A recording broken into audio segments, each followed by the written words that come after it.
Man,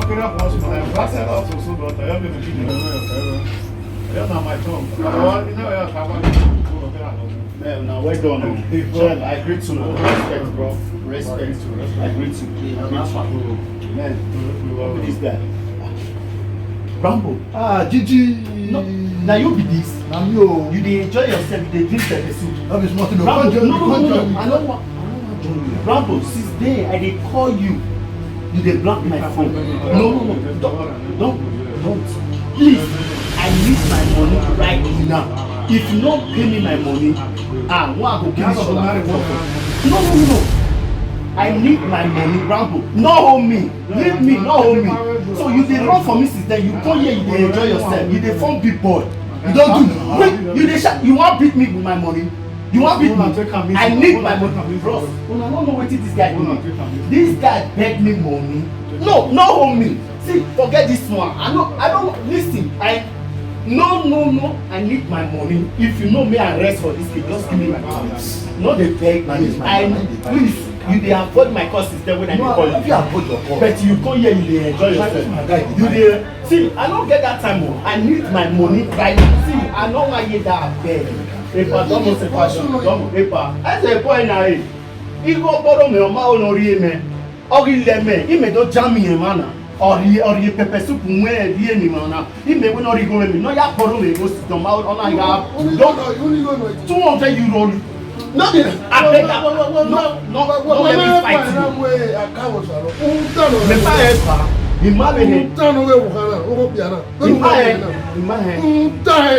What did I do? What did it concern you?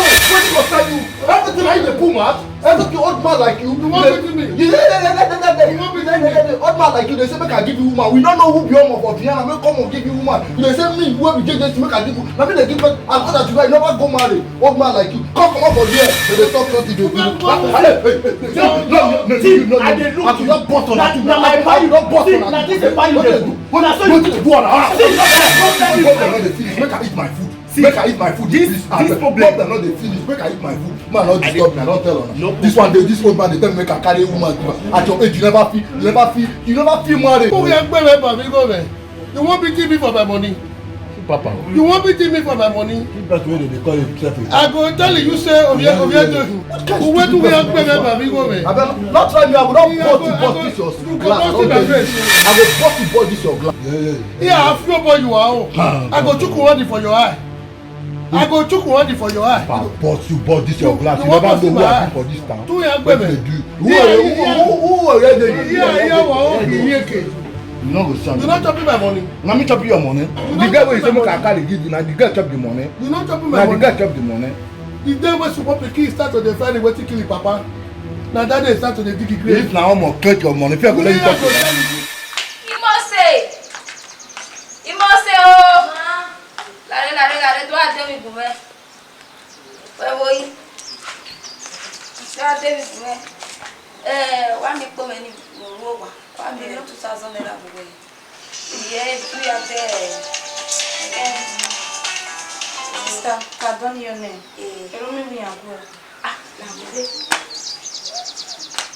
Hello. My special in-law. My better person. Wana magbe ko odo aweje na we are ma my in-law ko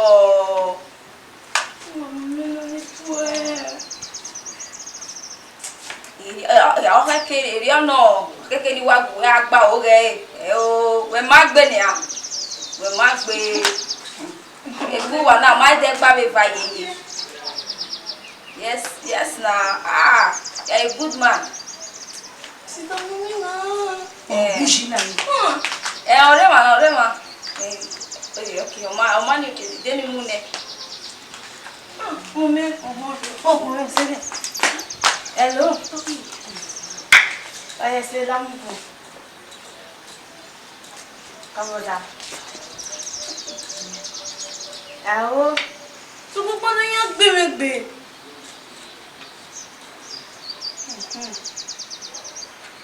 Caminha. Ok. Bora, vai ser. Vai ser, bora. Give me a big one. Ooh, ah. My love, call. Where worry over where she's safe with me. I walk back already. Well, I was saying, thank you very much. Don't worry. Where them are family. She's safe. Ma. Welcome. Hello. Oh, what's working? Yeah, we go there. Do I tell you? We will. Oh, well. Now we are coming to find you.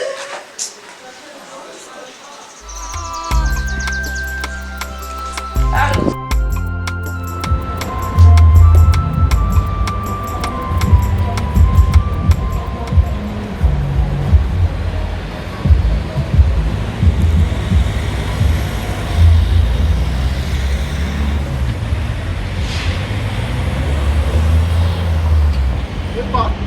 Almost up. Where do you want? Your way, don't you? I'm not going to be a good baby go there.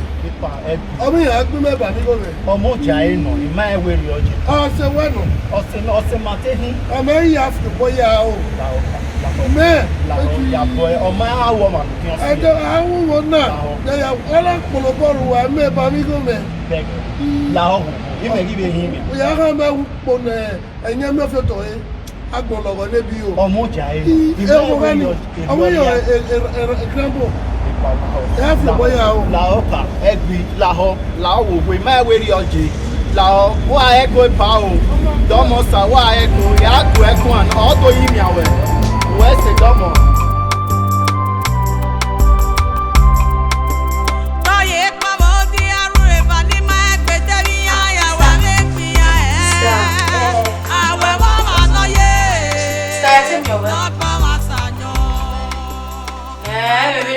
I'll see when I Ghevbuebo, eh? Oh, when you are a winner. Yeah, that's a good thing. Hey, we don't money here now. That's a good idea. Oh, where you are really doing? Where the best buying when I near when I've done it. No one more movie or door, eh? Tell look like a stylist. When you walk with oh, we have a 300,000 men. You have agreements. Keke in here, as you know. 300,000. That's good. Eriano, look where you be. Open up with Bruno. Oh, dollar that boy. She. I'm saying not to this guy. Open up. He's a good guy. She'll put that. Say, no doubt. Oh, no, oh, you have mama. How many people there? Sister. Oh, why am I 300,000 and me wa for nowhere? Sister, Igo, I push no wrong like that. I tell me, where my huh? We sister like you go. Also, you know like you go. Huh? I'm already in you're not all to left one. Sister Ione. Yeah, you know what I mean, one mother. You want me like we are where we burn carry away now, understand? So then we were here, we wanna. No, no, your Esther is around. Oh, Emma, no, that you will no call a cover in no way. Oh, my, oh, Emma will do have it. Oh, my sister has it. It's your body, the guy, I say. Oh, ma, yeah, I want to do some shopping. Oh, ma, then it's going. You know what's on the end of the oh, ma, I'm on the boat.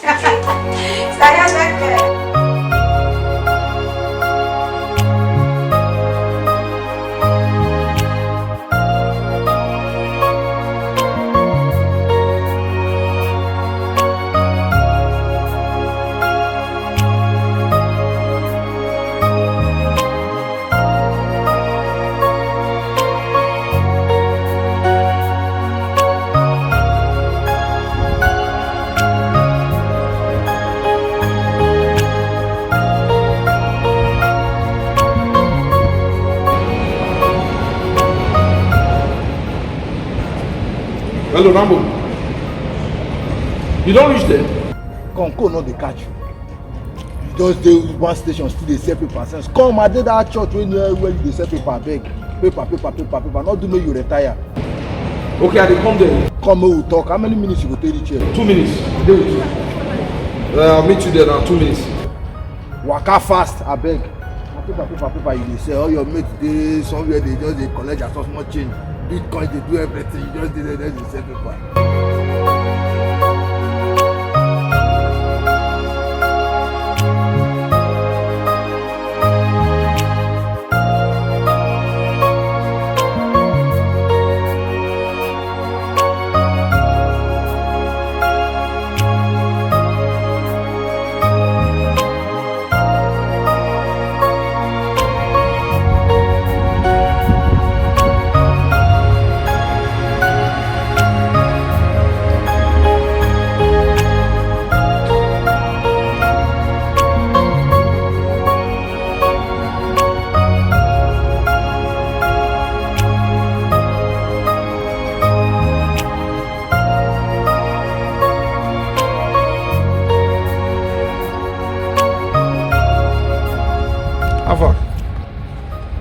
What did they do now? Sports did they do? I've been what did they do? No be small thing. You want to tell me say you carry paper they sell. Put your paper for inside pocket. You want tell me say you still dey sell paper for here? Well, now hustle. You don't know how to be. Guy, no be small thing, oh. Guy, una dey try for this on a season. Oh. For this kind of cool, you still dey stand. No easy. What you want to do now? No easy. I hope say this. I hope say they save this money well. Oh. Not be this way. Forget it. More find where sit down. More find where sit down. No. No, but this word are not even. You don't even dey feel the cold. Not be small thing. Oh boy, I tire. Not be small thing. Oh. I tire. This cold. How far? What did they solve? What did they solve, brother? Don't they call me since last week? Say you want see. What did they solve? You know the matter be saying. Rambo.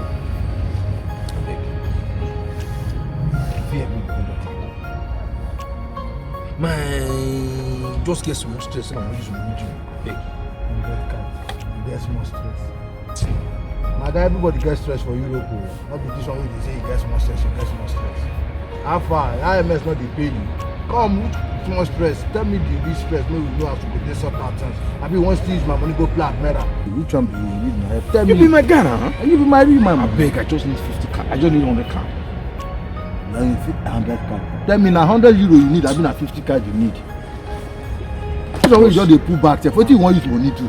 100 euro I just need. It's just a very important, very urgent. Waiting I want to send down, go house. I need 150 euro. I get 50 euro now.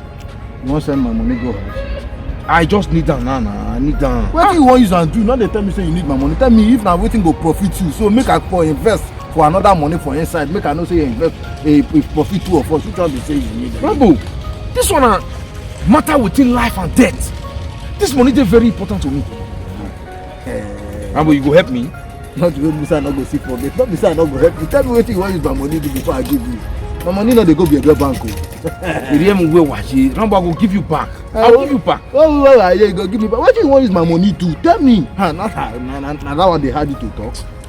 That my girlfriend from Nigeria. Which your girlfriend from Nigeria? That one. You know. You don't tell anybody this one. I think your girlfriend from Nigeria.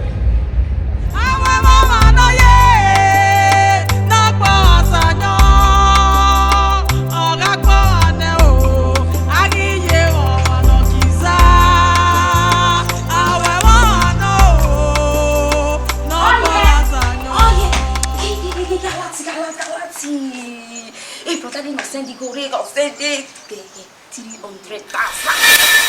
Hey! I don't know send it go now. Yes now. Sister ya wa kisi Romeo. Ya wa kole di wa kisi. You get here. Yeah, man. 300. 300,000. Say you go for ki. You go no for. Like me 1 million. Sister, ya wa. Hey, get there.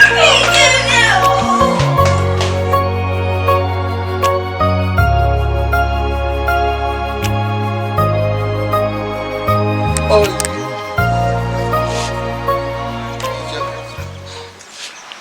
Mama, Kevin, I hope no problem. Okay. Now bad thing if I can't look for my babe. Yeah, when I will on I. Every done now. Yeah. It wow we be na so. It might be here. In our way now. He must to say one. And secondly, you only take you out later. Oh yeah. The queen later. Imagine talking. You might be na so. Anyway, we are ringing like Now, my patient in the dead way. Now, we enough you are doing me way. And secondly, you only take away as you are flares. Come on. More later. We all give we want focus. Oh, come on. Oh, my papa will say, this is good. Oh, yeah. How are you? Are you okay? Yeah, I'm okay. You eating? Yeah. Oh,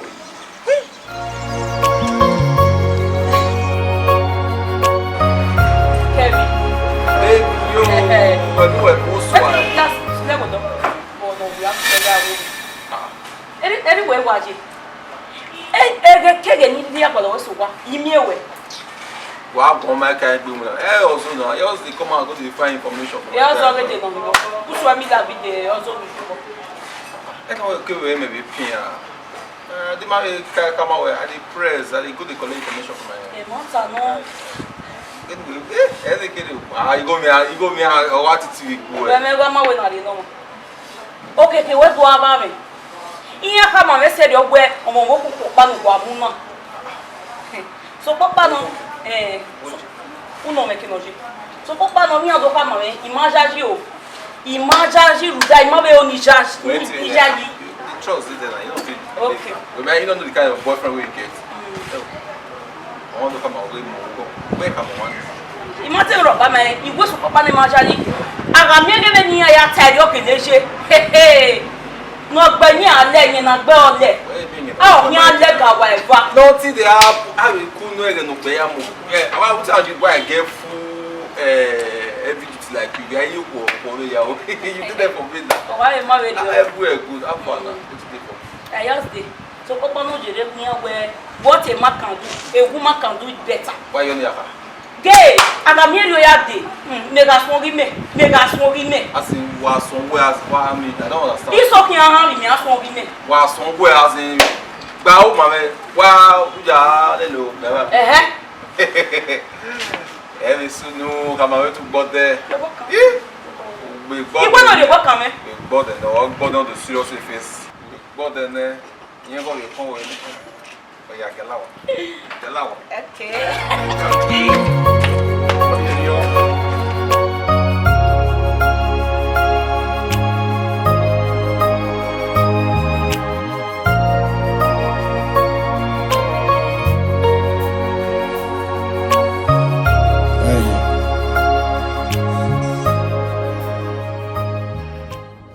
You hear me, Musa?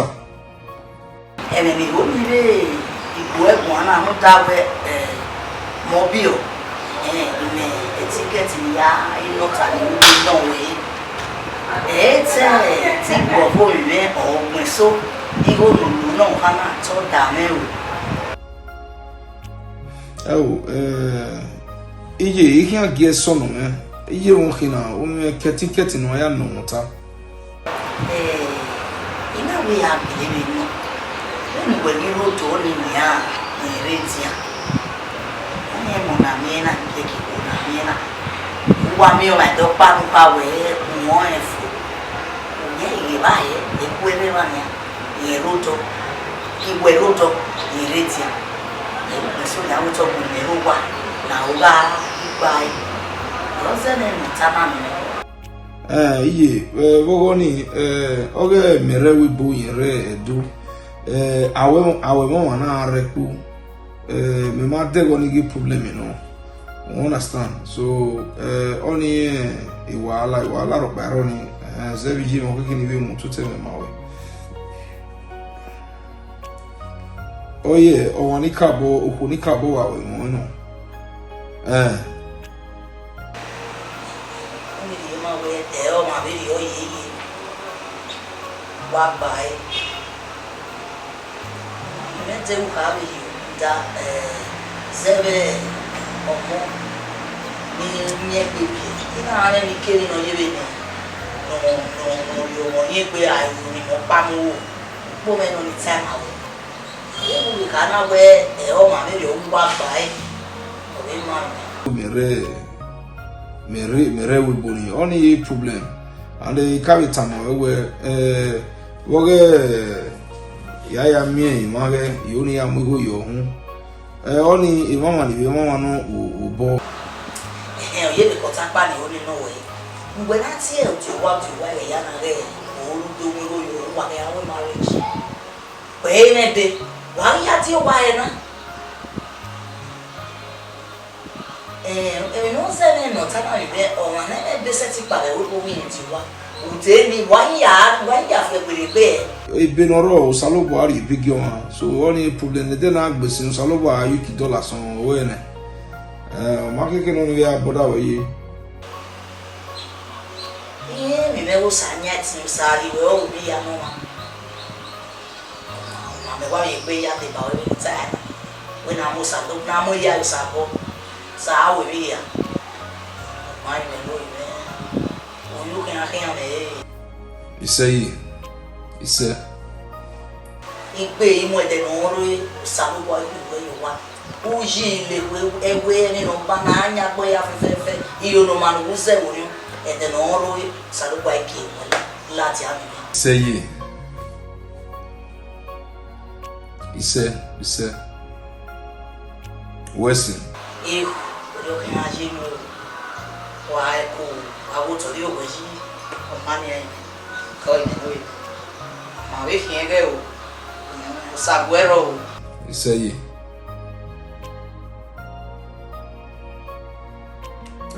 ati we mo ya wo le ti we cool iyi wa boda we ya yin ya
Di wareo.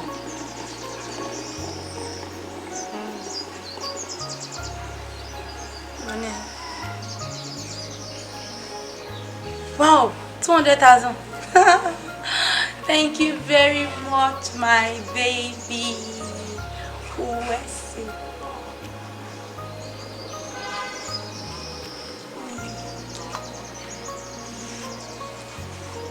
Worry, I had the data.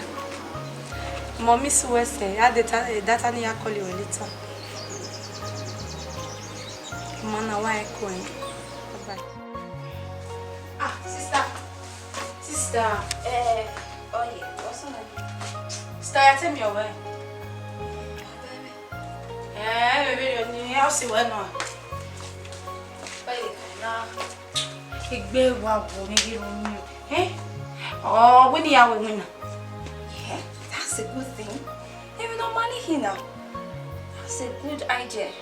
Oh, where in Harry do move. Where the basi va in na nia na udoni. No wa mo bo movie odo tell loka ke be stylist. When you walk up with eh. Oh, we have a 300,000 men here agreement keke in here ya juna. 300,000. Iye that's good. Eriono. Ero pe ya gbe. O pe no we gbe no ya. Oh, don't let that boy she. Mama, you say nothing we go. This guy. O pe na o me see no. He's a good guy. She put that he say. No that mama. Oh, the mama. How do people tell? Sister. Oh, why am I 300,000 and me wa for no? Sister Bigo. Aya Busha no my babe. Iba ya aya David nani. Where my? Huh? Wait, sister like you go. What's it like you go? Huh? I mean, I already know you know all to left one. Oh, sister Ione. Yeah, you know what I need, mama. You want me like it? We are where me pen carry we na understand. So then we here we wanna. No, no, your Esther is around. Oh, we ma. No that you no call worry no how no way. Oh, my oyi. Oh, we ma be to come. Oh, my sister has a Your body. The guy na he say. Oh, where Romeo? Your body he say. Sister Laro. If you no mama pa. Sister Gakia, I know he will be a good in-law. Romeo supporters love. Oh, you can say anything. All I know is that. Oh, you are no man. Oh, my sister, here's it. Oh, ma, yeah, I want to do some shopping. Oh, ma, then it's going. You know what's on the end of the Oh, ma, I'm on the boat. So here's it.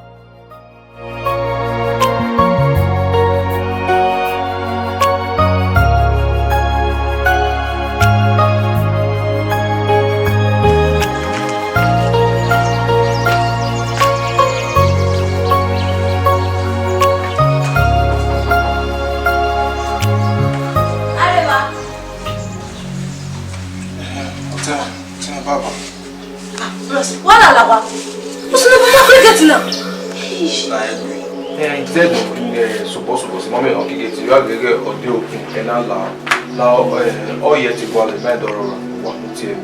Stammer. El stammer wa. Ti ko no ba se eju. Make no la wa.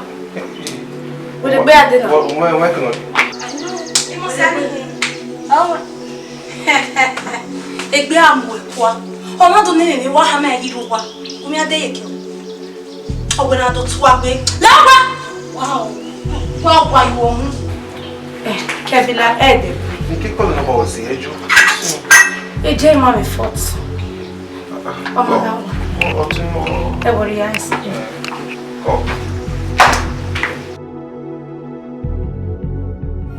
Hello, baby. Hello.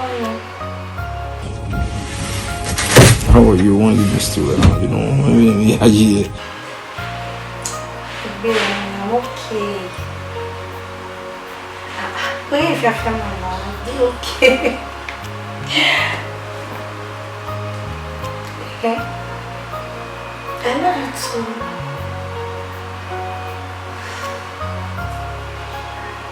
Yes. Even the boy be away. I don't understand myself anymore.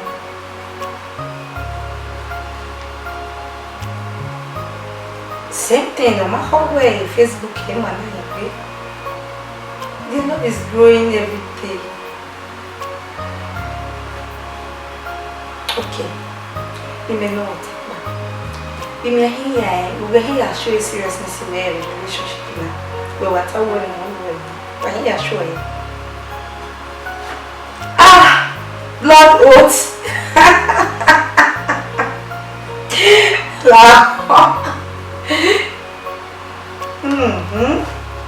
Only I show you seriousness.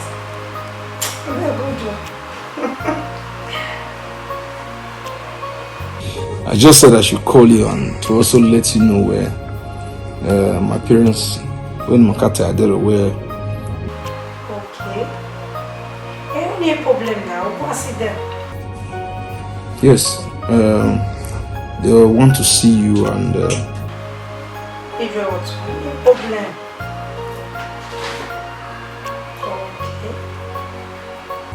Okay, I will give them your number then. Give her my number. Or what's the number? I mean, 10 years. Call you. Why make arrangements now? Don't tell me handle you or anyhow they can meet you. You know I missed you. I missed you so much. Sure.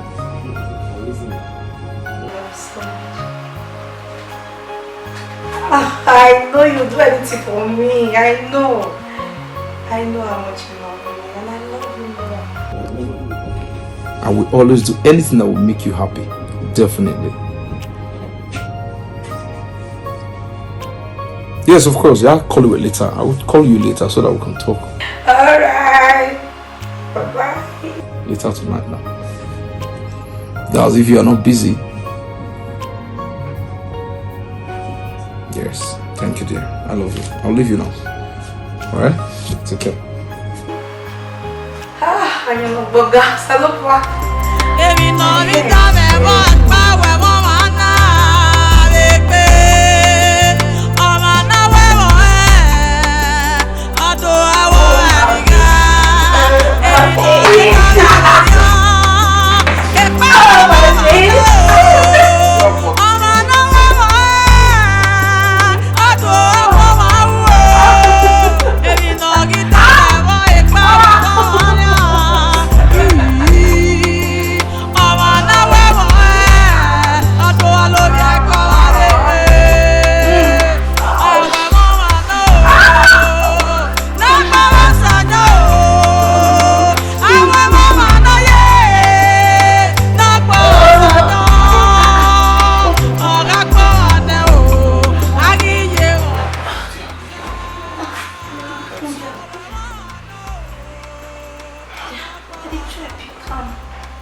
Hello, baby.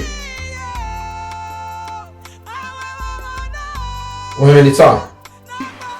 Baby. Yeah, I'm fine. Where are we?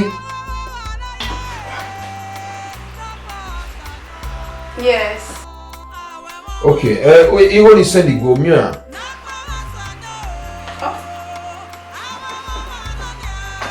Of course, yes.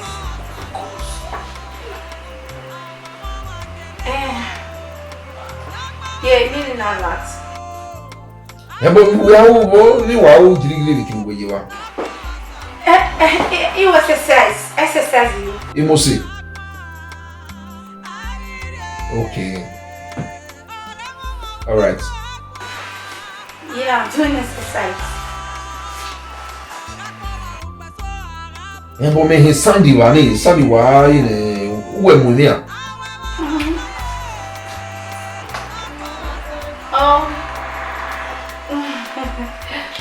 Oh my, I get later. You on the TV, no TV. Okay, Oma. Oh my, Yati, what it be? Okay, bye. All right, later. You don't understand the way. That's it, Papa. Every time you calm down. It's my time. Maybe the way. Point of correction. Yeah, you come out. Hey, Romeo, you're laughing me. You're everything, man. Now, what the Buddha you are on my life? Yes, I put out where do you more? Don't know. I'm not about it. Nobody down me. I'm not about it. All this on Facebook. Look, babe, I beg, give me your time. I need you. Honestly. I call, no, because you go at you, Why are you so